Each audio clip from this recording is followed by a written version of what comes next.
Hello my dear learners, welcome to our YouTube channel management study Mantra. दोस्तों, हम इस video में डिस्कस करेंगे सब्जेक्ट बिजनेस फाइनेंस को, जो लास्ट ईयर पेपर हुआ था बीबीए सेकेंड सेमेस्टर 2024 में जो पेपर हुआ था बिजनेस फाइनेंस का। इस पूरे पेपर का हम एनालिसिस करेंगे विद द जेन्यून आंसर की। तो ये जो क्वेश्चन पेपर है basically MJP Rohilkhand university Bareilly based paper है।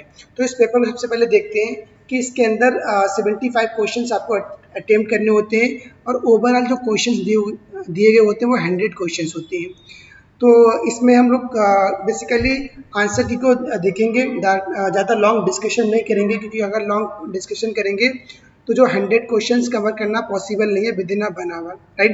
तो ओनली हम जो आंसर हैं, जो क्वेश्चन आंसर उनको देखेंगे, ना कि बिग एक्सप्लेनेशन देंगे, राइट। अगर आपको फाइनेंस के रिगार्डिंग कुछ वीडियो देखनी है, कुछ कंसेप्ट क्लियर नहीं हो रहा है, तो आप कमेंट कर सकते हैं, राइट। और इवन बहुत सारी वीडियोस मैंने इसके रिलेटेड अपने चैनल पे अपलोड किए हैं, तो वहाँ से प्लेलिस्ट में जाइए और वहाँ से सारा कंटेंट आपको अवेलेबल हो जाएगा।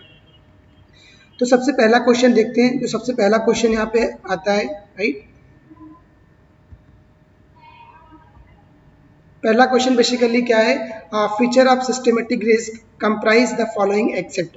जो सिस्टमेटिक रिस्क है उसके फीचर हैं, उसमें कौन सा एक्सेप्ट है, बाकी सारे उसके अंदर होते हैं। Market related, firm related, unavoidable and non diversifiable. तो इसका जो पहले का आंसर हो जाएगा वो आपका फर्म रिलेटेड। जो फर्म रिलेटेड रिस्क है वो इसके अंदर एक्सेप्ट होता है, अदरवाइज सारे रिस्क इसके अंदर इंक्लूड होते हैं, चाहे वो मार्केट रिस्क हो गया, अनअवॉइडेबल हो गया, या नॉन डाइवर्सिफिएबल हो गया। तो इसका आंसर जो बेसिकली है वो आंसर बी करेक्ट हो जाएगा, राइट। नेक्स्ट क्वेश्चन की तरफ चलते हैं। Valuation of companies involve in merger and acquisition may be done by the following methods, right. Except, net present value, fair value, market capitalisation, और none of the above. तो इसमें सारे ही method present होते हैं। इसमें पूछा गया कौन सा एक्सेप्ट करता है, तो कोई भी इनमें एक्सेप्ट नहीं करता, इसलिए आंसर इसका डी करेक्ट हो जाएगा। The core principle of corporate governance include. जो कॉर्पोरेट गवर्नेंस है उसका कोर प्रिंसिपल कौन सा इसमें इंक्लूड करता है। देखो, रिस्पॉन्सिबिलिटी भी इसके अंदर आती है, फेयरनेस भी इसके अंदर आती है, और ट्रांसपेरेंसी इसके अंदर आती है। तो इसका आंसर डी बिल्कुल करेक्ट हो जाएगा। इसकी आप एक शॉर्ट निमोनिक भी याद कर सकते हैं, रेफ्ट, RAFT। तो इससे आप कर सकते हैं, तो इसकी शॉर्ट निमोनिक होती है रेफ्ट। क्वेश्चन नंबर 4 देखते हैं। Economic value added EVA is measured by. जो इकोनॉमिक वैल्यू है वो किससे मेजर्ड करते हैं, उसका बेसिकली फार्मूला होता है, इसका फार्मूला होता है NOPATWACC इंटू TC। तो इसका आंसर जो बेसिकली हो जाएगा सी आंसर करेक्ट हो जाएगा, क्योंकि जो weighted average cost of capital है उसको हम क्या करते हैं, TCE, इससे मल्टीप्लाई करते हैं, देन इसकी वैल्यू निकल के आती है। इकोनॉमिक वैल्यू एडेड का फॉर्मूला है, तो C answer is correct. Question number 5 देखते हैं। क्वेश्चन नंबर 5 क्या कहता है, वेल्थ मैक्सिमाइजेशन ऑब्जेक्ट स्टेट्स। जो वेल्थ मैक्सिमाइजेशन होता है उसके बेसिकली ऑब्जेक्ट क्या होता है उसके रिगार्डिंग पूछा गया। Maximising EPS, maximising value of debt, maximising market value of equity shares, none of the above. Question number 5, इसका आंसर हो जाएगा maximising market value of equity shares. Answer C is correct. The main function of finance manager includes the following except. इनमें कौन से जो functions है वो finance manager के अंदर नहीं आते हैं, ये आपको बताना है। तो इसका जो आंसर हो जाएगा इंटरनल ऑडिट। बाकी सारे फंक्शंस जो फाइनेंशियल मैनेजर है, जो फाइनेंस मैनेजर है, वो सारे फंक्शन को डन करता है एक्सेप्ट द इंटरनल ऑडिट। तो सी इज करेक्ट। क्वेश्चन नंबर 7 देखते हैं कि finance function of a firm include. अब बेसिकली जो फर्म का की फाइनेंस फंक्शन क्या है, सारे ही फंक्शन होते हैं, चाहे वो आपका इन्वेस्टमेंट डिसीजन हो गया, डिविडेंड डिसीजन हो गया, या आपका फाइनेंसिंग और डिसीजन हो गया, सारे ही करेक्ट हो जाते हैं इसके answer. Question number 8, financial market include the following except. Financial market किसमें इंक्लूड करती है, except commodity market, money market, new issue market, या स्टॉक मार्केट। जो कमोडिटी मार्केट है वो बेसिकली फाइनेंशियल मार्केट के अंदर नहीं आती है, बाकी मनी मार्केट हो गया, स्टॉक मार्केट हो गया, या न्यू इश्यू मार्केट, ये सारे फाइनेंशियल मार्केट है, तो इसका आंसर ए करेक्ट हो जाएगा। क्वेश्चन नंबर 9 देखते हैं। The function of financial intermediaries are, जो फाइनेंशियल इंटरमीडियरीज है उनके फंक्शन क्या हैं, और transformation of funds, reduction of risk, bridge between supplier and uses of funds, या ऑल ऑफ द एबव। इसका जो हो जाएगा डी आंसर इज करेक्ट, सारे ही होते हैं इसके। और question number 10, financial system mainly impact the forms, जो फाइनेंशियल सिस्टम में बेसिकली किस पर इम्पैक्ट डालता है, इसके रिगार्डिंग क्वेश्चन पूछा गया है। ये जो डालता है इम्पैक्ट आपका इन्वेस्टिंग एंड फाइनेंशियल डिसीजन, तो B answer is correct. The future value of 100 invested now and at 10% after 3 years will be, तो ये अगर आपने कहीं अभी 100 रुपीज़ इन्वेस्ट किया है, आफ्टर 3 years के बाद कितना होगा अगर उस पर 10% के हिसाब से, तो इसकी आपकी वैल्यू एक न्यूमेरिकल है, इसको आप इजीली सॉल्व कर सकते हैं। जब इसको इजीली सॉल्व करेंगे तो इसका जो आंसर निकल के आएगा 133 निकल के आ जाएगा। गाइज अभी हमारे लिए पॉसिबल है कि हम न्यूमेरिकल सॉल्व करेंगे, अगर न्यूमेरिकल सॉल्व करेंगे तो 4 से 5 न्यूमेरिकल सॉल्व करने में बहुत ज़्यादा टाइम लग जाएगा, right. Question number 12, the main reasons for the time of preference for the money include a reinvestment opportunity, uncertainty, inflation, all of the above। तो इसका हो जाएगा answer number D is correct, सारे ही सही हैं। क्वेश्चन नंबर 13 देखते हैं। Question number 13 क्या कहता है, an investment decision can be more rationally by future value approach, present value approach both future value and present value approach. तो आई थिंक इसका सी वाला आंसर बिल्कुल करेक्ट हो जाएगा, C answer is correct. Question number 14, the present value दी हुई है आपकी 1000 रुपीज टू बी रिसीव होगी आफ्टर 1 year, आपको 1 साल के बाद रिसीव होगी 8% पर एनम, राइट। इस आपका 9 to 6 हो जाएगा if it is a discounted year halfly instead of yearly. The present value आपको कैलकुलेट करनी, जब इसकी आप कैलकुलेट करोगे इस वैल्यू को फार्मूला में पुट करोगे तो जो इसका निकल के वैल्यू आएगी आपकी 932 आ जाएगी, तो answer C is correct. Next question 15 है, आप प्रेजेंट वैल्यू आप एक परपेचुअल कैश फ्लो की दी गई है आपको 1000 रुपीज़ पर एनम, 8% जो दिया गया है उसके अकॉर्डिंग अगर आप वैल्यू निकालते हैं, ये भी न्यूमेरिकल है तो इसकी वैल्यू निकल जाएगी 12500, तो आंसर ए इज करेक्ट। ये न्यूमेरिकल आप इजीली सॉल्व कर सकते हैं, खाली फार्मूलाज पुट करेंगे निकल के आ जाएगा। क्वेश्चन नंबर 16 क्या कहता है, ये कहता है as per rules of 72 the relationship between interest rate R and number of years is given. जो रूल ऑफ 72 है उसमें जो आपकी आप इन्वेस्टमेंट करते हो तो कितने टाइम में आपका इन्वेस्टमेंट डबल हो जाता है ये बताता है, आपका ट्रिपल हो जाता है, इसके रिगार्डिंग ये आपको बताता है। उसमें 72 रूल अगर आप लगाते हैं तो इंटरेस्ट रेट आर दिया गया, नंबर ऑफ ईयर्स दिए, तो क्या फार्मूला बनेगा, तो इसका फार्मूला जो बनेगा वो आर इंटू एन 72 हो जाएगा, तो answer B is correct. Simple सा formula R into N equal to 70। Question number 17, most acceptable measure of risk is subjected estimates, standard deviation और range, none of the above. Question number 17, तो इसका जो answer हो जाएगा standard deviation. Question number 18 दिया गया है, ये आपका सीपीएम से क्वेश्चन लिया गया है, कैपिटल एसेट प्राइसिंग जो मॉडल है उसका क्वेश्चन है, अगर आप उसकी वैल्यू पुट करेंगे, राइट, इसको कैसे निकालना है आपको इसको देखना है। देखो आरएफ दिया गया है 8%, बीटा की वैल्यू ऑलरेडी दी गई 1.8% और मार्केट शेयर भी आपको दिया हुआ, तो आपको खाली जो फार्मूला है उस फार्मूला में रखना है आपको CAPM equal to RF plus RM minus RF into beta. इस वाली अगर फार्मूला पुट करेंगे तो इसकी जो वैल्यू निकल के आएगी वो आपका 18.8% निकल के आ जाएगी, राइट। बहुत इजी क्वेश्चन है, ये आपका CAPM मेथड से लिया गया क्वेश्चन है जो कैपिटल एसेट प्राइसिंग मॉडल का क्वेश्चन है।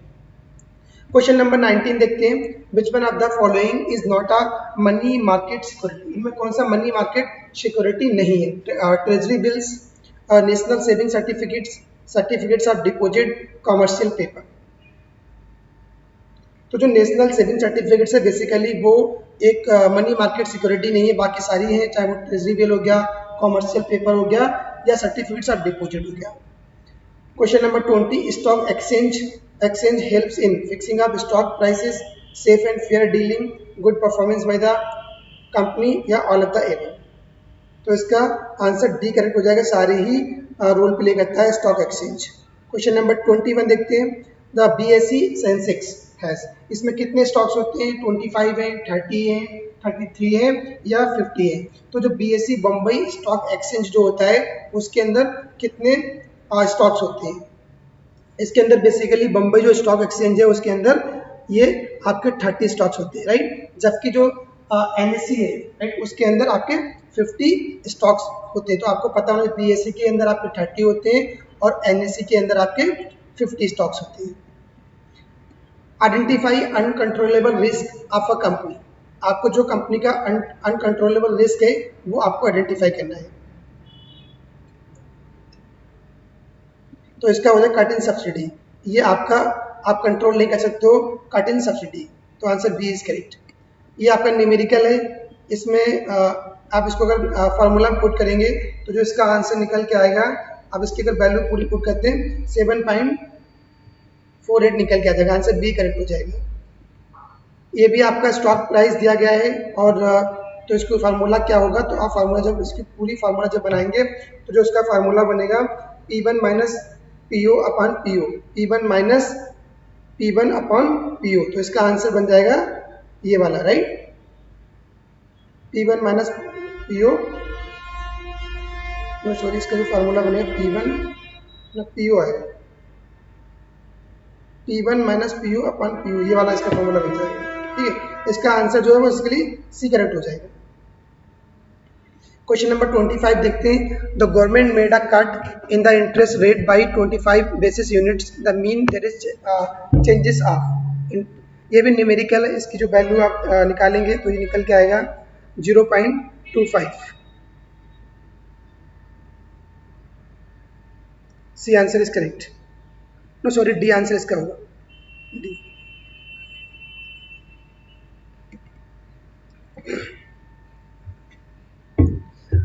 The Tandon working group introduce the concept of, जो टंडन वर्किंग कमेटी थी उसने कौन सा कंसेप्ट को इंट्रोड्यूस किया है? Project balance sheet, maximum permissible bank finance, current asset management, current liability management. जो टंडन वर्किंग ग्रुप था उसने कौन सा कॉन्सेप्ट प्रपोज किया? इन्होंने भी दिया है मैक्सिमम परमिसिबल बैंक फाइनेंस, इन्होंने कंसेप्ट दिया, तो answer B is correct. Question number 27 देखते हैं। A firm has break even point 1000 rupees दिया गया है यूनिट्स और फिक्स कॉस्ट दी गई है, तो कंट्रीब्यूशन पर यूनिट क्या होगा? इसकी सिंपल सा फार्मूला लगाएंगे तो आराम से कंट्रीब्यूशन आपका निकल के आ जाएगा। तो इसका जो रहेगा आपका 40 निकल के आएगा, जब इसकी वैल्यू पुट करेंगे तो इसकी 40 निकल के आ जाएगी। क्वेश्चन नंबर 28 देखते हैं। Variable cost per unit in break even point calculation, जब अगर ब्रेक इवन पॉइंट के अंदर अगर जो वेरिएबल कॉस्ट पर यूनिट आप कैलकुलेट करते हैं तो आपको क्या निकल के आपका आएगा? तो इसमें आपका रिमेन फिक्स रहेगा, तो आंसर सी इज करेक्ट। और जीरो कूपन बॉन्ड कैरी, जो जीरो कूपन बॉन्ड है बेसिकली किस चीज कैरी करता है? No interest, no maturity value, both A and B. तो इसके अंदर क्या होता है? कोई भी इंटरेस्ट नहीं होता, जीरो कूपन बॉन्ड की जो कैरी करता है नो इंटरेस्ट, तो answer A is correct. In case of Walter model for firm having R greater than K, the optimum dividend policy require dividend pay out ratio 100%, 0, 50%, 75%। तो इसका क्या है? इसका जीरो निकल के आएगा, अगर वॉल्टन मॉडल का फॉर्मूला लगाएंगे तो उसमें जीरो निकल के आएगा, right. EBIT level at which EPS remain the same in respective of debt and equity mix is known as break even point, zero point, indifference point, none of the above। ये आपकी निकल के आएगा यहाँ पे, अगर इस वैल्यू को आप पुट करेंगे तो ये इंडिफरेंस पॉइंट निकल के आएगा, तो C answer is correct. Question number 32 देखते हैं। Wealth maximisation means maximising the debt days of a course action, IPR, profit, NPA, net present value. तो इसका आंसर हो जाएगा net present value, C answer is correct. If the inventory turnover ratio has decreased from the past, it means inventory is growing, sales are dropping, inventory is growing और sales are dropping, none of the above. Inventory is growing और sales are dropping, तो C answer is correct. Question number 34. The risk which can be minimized or avoided through the process of diversification. Diversification की process के through हम किस risk को avoid कर सकते हैं, उसको मिनिमाइज कर सकते हैं, वो हमारा रिस्क होता है नॉन सिस्टमेटिक। जो नॉन सिस्टमेटिक रिस्क होता है वो हमारा क्या होता है, डाइवर्सिफिएबल रिस्क होता है। तो ये आंसर इसका ए करेक्ट हो जाएगा। क्वेश्चन नंबर 35 देखते हैं। 35 क्या है, the right of equity shareholders to buy new shares of a company before the share can be offered to others is called preemptive right. इसे बोला था preemptive right. B answer is correct. The combined leverage depict the relationship between percentage change in to percentage change in. तो इसका जो answer हो जाएगा, अगर आप उसको जो कंबाइंड रेशियो है उसका फार्मूला लगाएंगे तो इसका जो बनेगा sales into EPS, sales and EPS. Answer B is correct. Inventory carrying cost and size of order, inverse relationship, direct relationship या नो रिलेशनशिप। इसका जो बेसिकली होता है वो डायरेक्ट रिलेशनशिप होता है, जो इन्वेंट्री कॉस्ट कैरिंग कॉस्ट होती है और एंड साइज ऑफ ऑर्डर उसका डायरेक्ट और रिलेशनशिप होता है दोनों के बीच। Degree of financial leverage express the relationship between. जो डिग्री ऑफ फाइनेंशियल लिवरेज हो बेसिकली तीन प्रकार के लिवरेज होते हैं, एक आपका ऑपरेटिंग लिवरेज होता है, एक आपका फाइनेंशियल लिवरेज होता है और फिर आपका कंबाइंड लिवरेज होता है। जो आपका ऑपरेटिंग लिवरेज है उसका फार्मूला होता है operating leverage equal to contribution upon EBIT, right. जबकि जो फाइनेंशियल लिवरेज होता है उसका फार्मूला होता है ईबीआईटी अपॉन ईबीटी, और उसको जब मिक्स कर दोगे तो कंबाइंड लिवरेज निकल के आ जाएगा। और यहाँ पे क्या पूछा गया, फाइनेंशियल लिवरेज पूछा गया। तो फाइनेंशियल लिवरेज का फार्मूला क्या होगा ये आपको बताना है। इसका फार्मूला हो जाएगा EW, EPS and EBIT। B answer is correct. Is divided by the number of equity shares outstanding to get book value per share. Question number 39। तो इसका जो क्या होगा, इसका नेट वर्थ, इसका आंसर डी करेक्ट हो जाएगा। According to the Walter formula the market price of a share is determined. जो वॉल्टर का फार्मूला है वो आपको बताना है कौन सा फार्मूला वॉल्टर का है, राइट। वॉल्टर का फार्मूला बताना है तो वॉल्टर फार्मूला होता है D plus R E minus D. तो इसका पहला वाला जो आंसर है वो बिल्कुल करेक्ट हो जाएगा। ये वाला वॉल्टर का जो मॉडल होता है D plus R bracket E minus D oblique K upon oblique K. तो ये आपका फार्मूला वॉल्टर का है। If degree of leverage, operating leverage जो आपका 1.24 दिया गया है और फाइनेंशियल लिवरेज 1.89 दिया गया है, तो कंबाइंड लिवरेज आपको निकालना। तो दोनों की अगर वैल्यू आप पुट करेंगे दोनों फार्मूला लगा के तो इजीली इसको आप निकाल सकते हैं, राइट। बहुत ही सिंपल क्वेश्चन है। 41, तो इसकी जो वैल्यू निकल के आएगी वो आपकी 2.34 निकल के आएगी, राइट। 42 देखिए, इफ ईबीआईटी दिया गया है, कॉर्पोरेट टैक्स भी दिए गए हैं और इंटरेस्ट रेट भी दिया गया है, तो फाइनेंशियल लिवरेज निकालना है। तो बहुत सिंपल क्वेश्चन है। अगर आप फाइनेंशियल लिवरेज का फार्मूला लगाएंगे उसका फार्मूला होता है ईबीआईटी, इस वैल्यू को आप रखिए और अपॉन जो आपका इंटरेस्ट रेट है उसको आप माइनस कर दीजिए अपॉन ईबीटी। तो उसकी फार्मूला से डिवाइड करेंगे तो ये क्वेश्चन आपका इजीली निकल आएगा। तो इसका आंसर निकल के आएगा 1.111। ये आंसर करेक्ट हो जाएगा।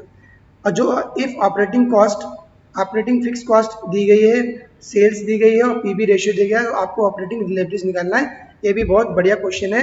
सारे क्वेश्चन आपके लिवरेज के रिगार्डिंग। तो आपका इसका बन जाएगा 43 का 2. इसका ए करेक्ट हो जाएगा। Which of the following is not correct regarding capital structure of a firm. कौन सी कैपिटल स्ट्रक्चर नहीं है ये पूछा गया है 44 क्वेश्चन। इसका जो हो जाएगा relationship between fix asset and current asset, relationship between fix assets and current assets, ये वाला नहीं है। तो C answer is correct. 55 question है, अजम्पशंस ऑफ एमएम हाइपोथेसिस। जो मोदी गिलानी मेरिट अप्रोच है उसकी जो हाइपोथेसिस है कैपिटल स्ट्रक्चर की, उसमें क्या इंक्लूड नहीं होता ये आपसे पूछा जा रहा है। Investors have homogeneous expectations capital markets are imperfect, there is no corporate tax, firms can be classified into the homogeneous risk classes. Capital market are imperfect, ये इसके अंदर इंक्लूड नहीं होता है, तो answer B is correct. Dividend can be paid out of past profit, current profit, partly past profit and partly current profit, या all of the above. सारों को ही डिविडेंड मिलता है, हर कंडीशन में पेड कर सकते हैं, तो answer D is correct. Which of the following is not a determinants of dividend policy, जो डिविडेंड पॉलिसी का कौन सा और डिटर्मिनेंट्स नहीं है। Legal constraints, liquidity of a firm, retention policy, and future financing, financial position of the shareholder. Financial position of a shareholder बिल्कुल correct हो जाएगा, answer number D is correct. Question number 48 देखिए, 48 देखते हैं। The objective of a good dividend policy, एक अच्छी dividend policy का basically objective क्या होता है? Maximize the value of firm, prevent transfer of shares, iron out fluctuations in earning, none of the above. Maximize the value of firms, ये basically एक objective होता है डिविडेंड पॉलिसी का, एक अच्छी डिविडेंड पॉलिसी का, कि जो वैल्यू ऑफ फर्म्स है वो मैक्सिमाइज होना चाहिए। A correct. In formulating dividend theory, Walter assumed there are three categories of firms except normal firms, growth firms, declining firms, liquidating firms। तो यहाँ पे जो आपकी liquidating firms नहीं होती है, बाकी आपकी normal firm भी होती है, growth firm भी होती है और declining firm भी होती है। जो dividend theory का मॉडल है वॉल्टर का, उसने तीन कैटेगरीज को assume किया था, except liquidating firms। तो D answer is correct. Which of the following is not correct for MM dividend theory? MM dividend theory के रिगार्डिंग कौन सा करेक्ट नहीं है?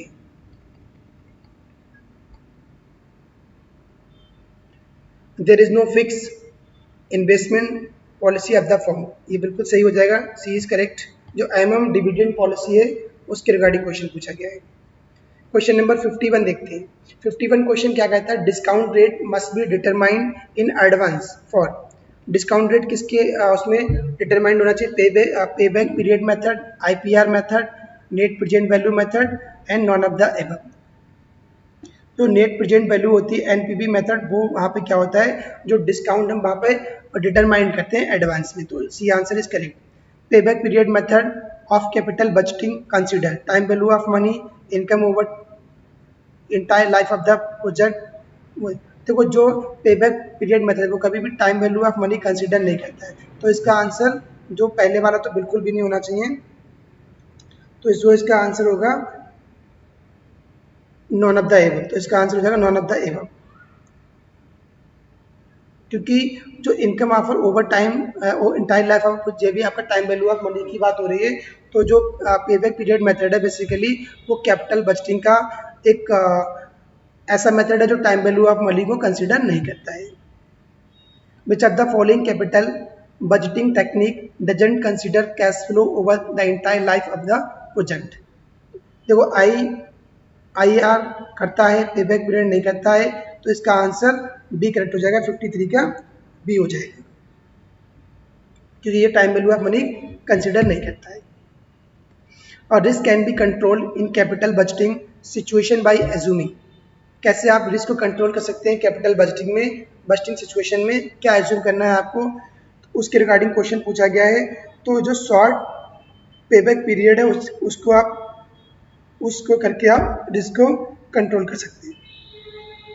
क्वेश्चन नंबर 55 देखते हैं। 55 क्वेश्चन क्या है? The discount rate used in capital budgeting, जो डिस्काउंट रेट है वो कैपिटल बस्टिंग में कैसे यूज होता है? Fix, arbitrarily, equivalent to bank rate, equivalent to firms, WACC, none of the above. तो इसका आंसर हो जाएगा equivalent to firms, WACC, C answer is correct. Working capital is, working capital क्या है? Excess of current assets over current liability, बिल्कुल सही बात है, ये इसका आंसर हो जाएगा वर्किंग कैपिटल का। Which of the following is true about operating cycle, operating cycle के रिगार्डिंग क्या सही है, राइट? तो ऑपरेटिंग साइकिल के regarding cash, stock, debtor and cash, cash, stock, debtor and cash, ये आंसर इसका बी करेक्ट हो जाएगा। सबसे पहले कैश, फिर स्टॉक, फिर debtor, then cash. Financing current asset involves the following,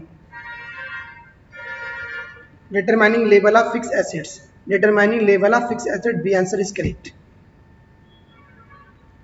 question number 59 क्या है आपका, एक न्यूमेरिकल है और करंट एसेट दिया गया ट्वाइस, करंट लाइबिलिटी डबल दिया गया है, तो वर्किंग कैपिटल आपकी इतनी है, तो करंट एसेट क्या उसकी वैल्यू रखेंगे, निकल के आ जाएगा।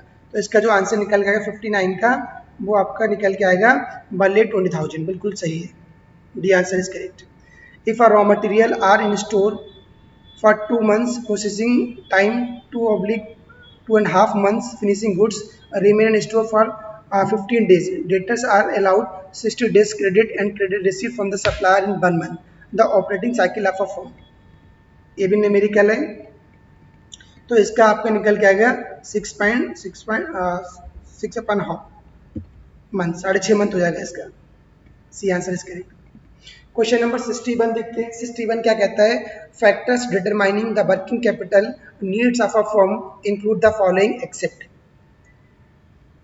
Location of the firm, nature of a business, operating cycle, dividend and retention policies. Dividend and और रिटेंशन पॉलिसीज बिल्कुल आंसर करेक्ट है, ये आंसर डी करेक्ट हो जाएगा इसका। क्वेश्चन नंबर 62 देखते हैं। एक aggressive policy of financing current assets is followed when entire portion of a current asset is financed by, question number 62, इसका हो जाएगा short term resources, A correct. Inventory management technique doesn't include ABC analysis, economic order quantity, cash flow analysis. देखो जो inventory techniques है वो ABC जो है वो इन्वेंट्री टेक्निक है, इकोनॉमिक ऑर्डर क्वांटिटी ये भी टेक्निक है, जबकि कैश फ्लो एनालिसिस ये टेक्निक नहीं है, तो इसका हो जाएगा cash flow analysis, C is correct. Cost of carrying inventory doesn't include, जो कॉस्ट ऑफ कैरिंग इन्वेंट्री है उसमें क्या इंक्लूड नहीं होता है, इसके रिगार्डिंग क्वेश्चन पूछा गया है। तो इसमें जो आपका होता है forgone quantity discount, forgone quantity discount, तो B answer is correct. The size level of debtors is not influenced by level of sales, collection policy, credit terms, number of employees, 65, number of employees is correct, the answer is correct। cash discount to customers is allowed to, cash discount to customer को cash discount allow करते हैं किसमें, speed up sales, speed up collection, minimize level of average debtors, minimize bad debts, speed up collection, इसका answer हो जाएगा speed up collection. Question number 67, efficiency of credit control system does not get influenced by timely billing, accurate billing, compliance with credit policy, cash discounts availed by customers. Cash discounts availed by the customer is the right answer, the answer is correct. Synchronizing cash inflows and cash outflows to optimize cash balance include deferring disbursement, speeding up collections, both A and B, stopping payment of credit liabilities, 68, both, C is correct। 69 जो है आपका वो एक numerical है जो economic order quantity है, इसकी value बहुत सिंपल क्वेश्चन है, आपके पास जो प्रोडक्ट की यूनिट्स दी गई हैं, फिक्स कॉस्ट भी है और कैरिंग कॉस्ट भी है और पर एनम है, तो जो इकोनॉमिक ऑर्डर क्वांटिटी फार्मूला में अगर वैल्यू पुट करेंगे तो इसकी वैल्यू इजीली निकल के आ जाएगी। इसकी वैल्यू कितनी निकल के आएगी, 5099, बहुत सिंपल क्वेश्चन है, खाली फार्मूला आपको जो इकोनॉमिक ऑर्डर क्वांटिटी फार्मूला है वो आपको याद होना चाहिए, वैल्यू रखिए इजिली निकल के आ जाएगा।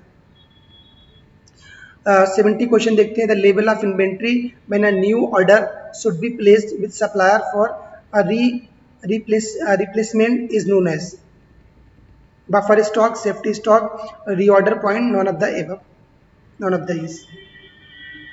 तो इसका आएगा रीऑर्डर पॉइंट्स, ये आपका रीऑर्डर पॉइंट होता है। Solvency can not be measured by PB ratio, debt equity ratio, debt total asset ratio, interest average ratio, 71, इसका हो जाए profit earning ratio, profit earning ratio, D is correct. Capital structure analysis is done by the following ratio except. जो capital structure analysis है वो किसके द्वारा done होती है? Except. Equity to debt ratio, pricing earning ratio, net worth to total assets, fix assets to net worth. 72।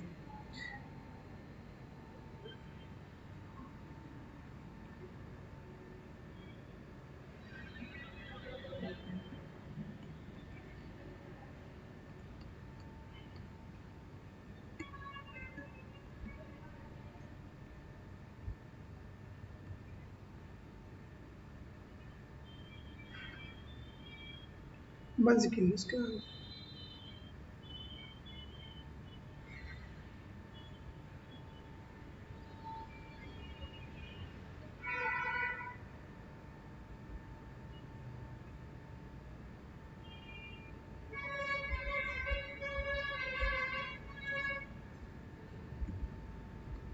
Pricing earning ratio हो गया, ठीक है। करंटिंग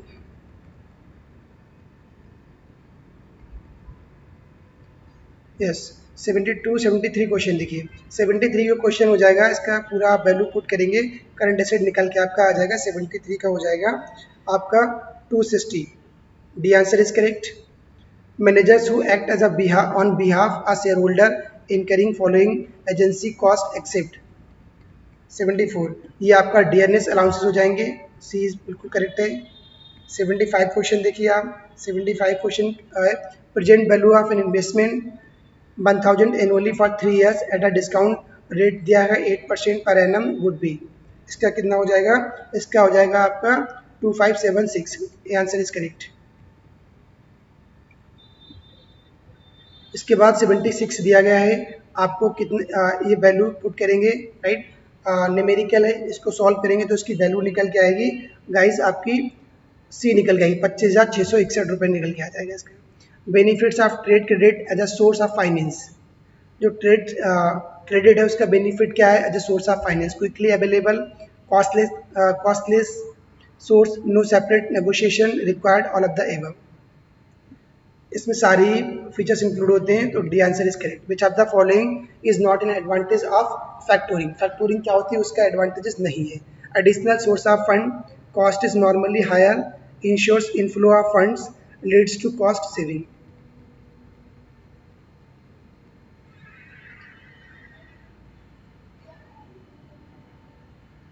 कॉस्ट इज नॉर्मली हायर, ये आपके अंदर इंक्लूड नहीं होता, तो answer B is correct.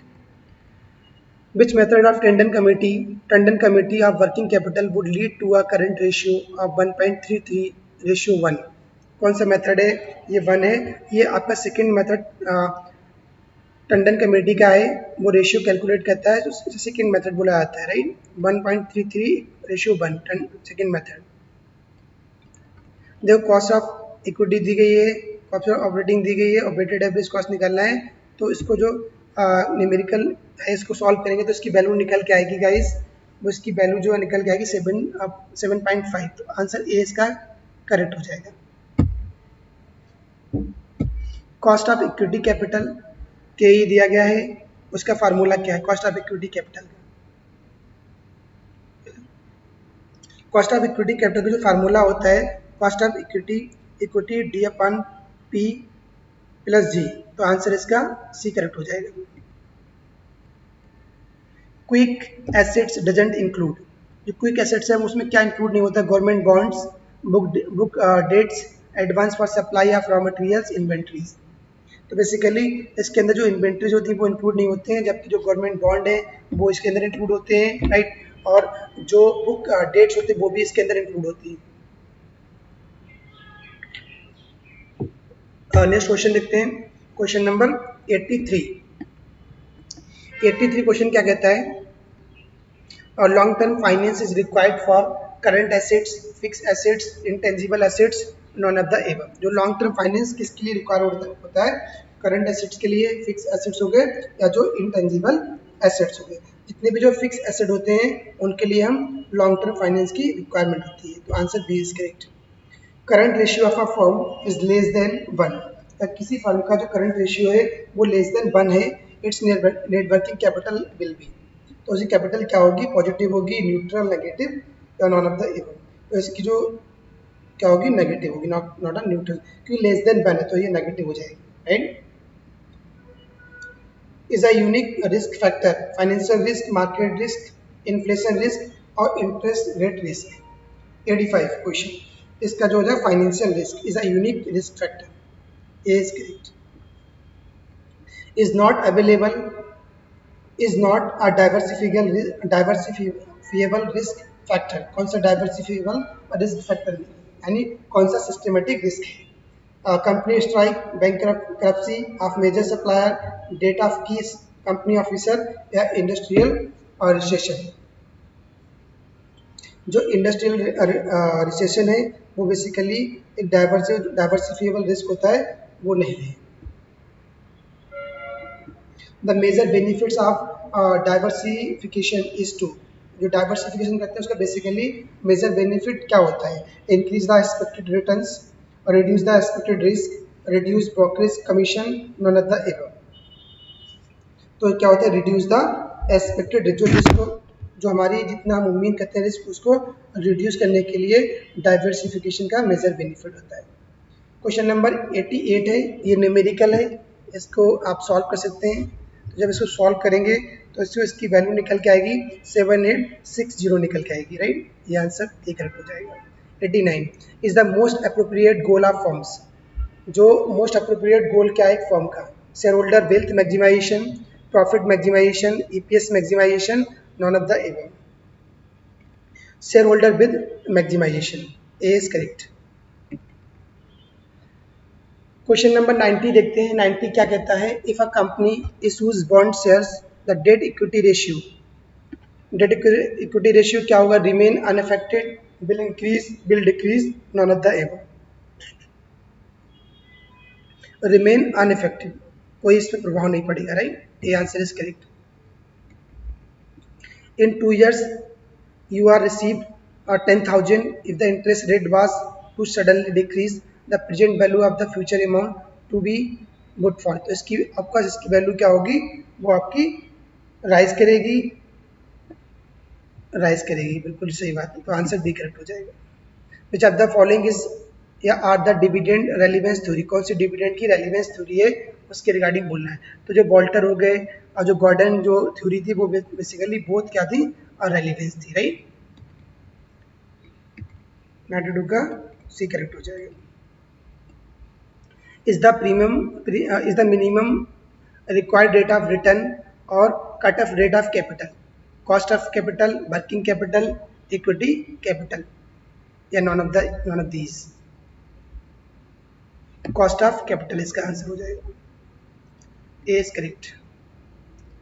Which of the following is the first step in capital budgeting process, capital budgeting process के लिए पहला स्टेप क्या है, screening the proposal, feasibility study, implementation of proposal, identification of proposal. सबसे पहले क्या करेंगे, फिजिबिलिटी ऑफ स्टडी करेंगे या आइडेंटिफिकेशन ऑफ, सबसे पहले आप प्रपोजल को आइडेंटिफाई करेंगे, उसके बाद फिजिबिलिटी स्टडी करेंगे, देन इसकी स्क्रीनिंग करेंगे, देन आप इम्प्लीमेंटेशन करेंगे। तो D answer is correct. Refers to the period in which project will be able to recap the initial investment, internal return, payback period, discounting return, या accounting return। 95 ये आपका हो जाएगा payback period। 96 क्या है, एक प्रोजेक्ट की जो कॉस्ट है वो 50,000 रुपीज़ है और life of the project 5 years, estimated annual cash flow 12,500 है, द आईपीआर की वैल्यू निकाली, तो इसकी वैल्यू को पुट करेंगे तो ये इसलिए इजली निकल के आएगा, आपका 8% निकल के आ जाएगा। आईपीआर का फार्मूला लगाना पड़ेगा। ये भी एक न्यूमेरिकल क्वेश्चन है, इसको आप सॉल्व कर सकते हैं। सॉल्व करेंगे तो इसका जो आंसर निकल गया 4.2 निकल के आ जाएगा। 98 देखिए, to increase the given present value the discount rate should be adjusted. 98 तो इसमें क्या होगा, इसका डाउनवर्ड हो जाएगा, तो answer C is correct, downward. 99 of debt capital is a factor in favour of using more debt capital, tax advantage, leverage effect, security of assets, none of these. तो tax advantage. 100 is a payment of additional shares to shareholder in lieu of cash, stock split, extra dividend, regular dividend, stock dividend, 100। तो ये क्या हो जाएगा, stock dividend. तो guys इसमें जो 100 questions थे उनको हमने विद आंसर की देखा। बहुत सारे इसमें न्यूमेरिकल्स हैं, लगभग 10 से 15 जो क्वेश्चन थे वो न्यूमेरिकल थे, पर न्यूमेरिकल इंपॉर्टेंट बात है कि बहुत ज़्यादा टफ नहीं था, सिंपल फार्मूला आपको याद होना चाहिए, उस फार्मूला में आपको वैल्यू पुट करनी है और आपको कैलकुलेट कर देना, तो ईजिली आपका वैल्यू निकल के आएगी। तो इस बहुत ही ईजी न्यूमेरिकल है, बाकी थ्योरी भी बहुत अच्छी थी। तो आई होप आपको ये वीडियो अच्छी लगी होगी और आपके लिए बहुत ज़्यादा हेल्पफुल होगी। अगर आपके लिए हेल्पफुल है, अगर आपको वीडियो पसंद आई हो तो प्लीज़ वीडियो को लाइक करिए और उस पर कमेंट करिए और ज़्यादा से ज़्यादा शेयर करिए अपने क्लासमेट्स को, अपने कलीग को। और गाइज अगर किसी और किसी और टॉपिक पे, किसी और पेपर पे वीडियो चाहते तो कमेंट करिए, राइट। ट्राई करता हूँ किसी अनदर टॉपिक वीडियो बनाने का। मिलते हैं गाइस नेक्स्ट वीडियो में। Thank you, have a nice day.